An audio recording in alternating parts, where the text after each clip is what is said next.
داشت میرفت به تور سینا برای مناجات.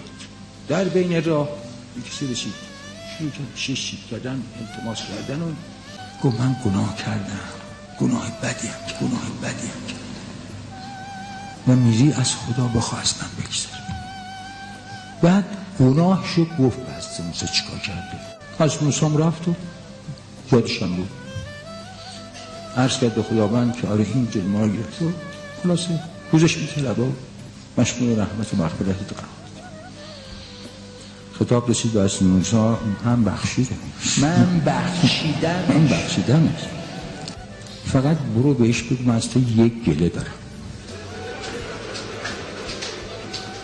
گلم اینه که چرا به تو گفت اینو؟